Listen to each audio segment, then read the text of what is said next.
ശിശുദിനം പതിപ്പ്.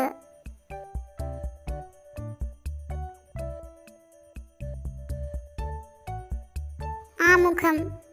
ഇന്ത്യയുടെ പ്രഥമ പ്രധാനമന്ത്രിയും രാഷ്ട്രശില്പിയുമായ പണ്ഡിറ്റ് ജവഹർലാൽ നെഹ്റുവിൻ്റെ ജന്മദിനമായ നവംബർ 14 എല്ലാ വർഷവും ശിശുദിനമായി ആഘോഷിക്കുന്നു.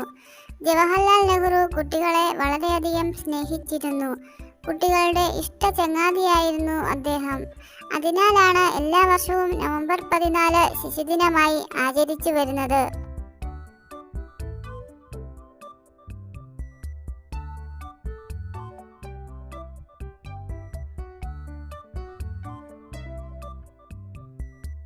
കുട്ടികളുടെ ചാച്ചാജി.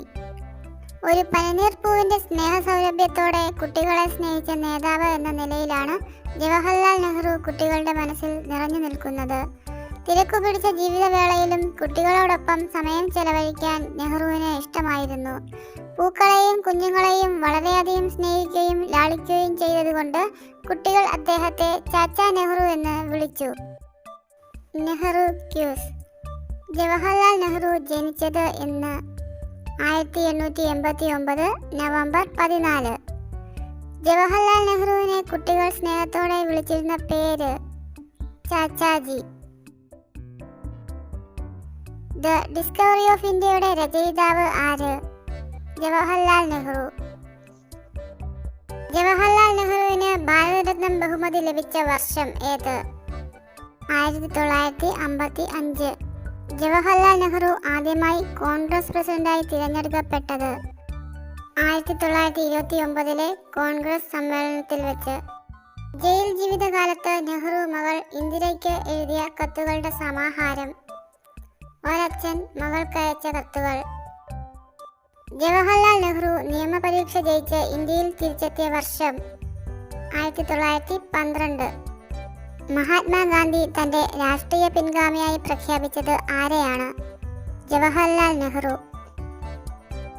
ഇന്ത്യൻ ഭരണഘടനയുടെ ആമുഖം തയ്യാറാക്കിയത് ആര്? ജവഹർലാൽ നെഹ്റു.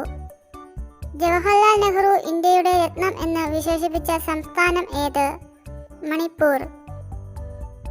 നെഹ്റുവിൻ്റെ മഹത് വചനങ്ങൾ. രാജ്യത്തിൻ്റെ സേവനത്തിൽ പൗരത്വം അടങ്ങിയിരിക്കുന്നു. സമാധാനമില്ലെങ്കിൽ മറ്റെല്ലാ സ്വപ്നങ്ങളും അപ്രത്യക്ഷമാവുകയും ചാരമായി തീരുകയും ചെയ്യും.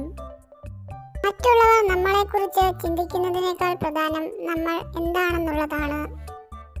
ഒരു ജനതയുടെ കല അവരുടെ മനസ്സിന്റെ യഥാർത്ഥ കണ്ണാടിയാണ്. ഏറ്റവും വലിയ ഇരുമ്പുമറ സ്വന്തം മനസ്സിനു ചുറ്റും നാം പണിയുന്നതാണ്. നെഹ്റു കൃതികൾ. വിശ്വചരിത്രാവലോകം, ഒരച്ഛൻ മകൾക്ക് അയച്ച കത്തുകൾ, ആത്മകഥ, ഇന്ത്യയുടെ ഐക്യം, ഒരു കൂട്ടം പഴയ കത്തുകൾ, ഇന്ത്യയും ലോകവും, ഇന്ത്യയെ കണ്ടെത്തൽ, ഇന്ത്യയിൽ 18 മാസം.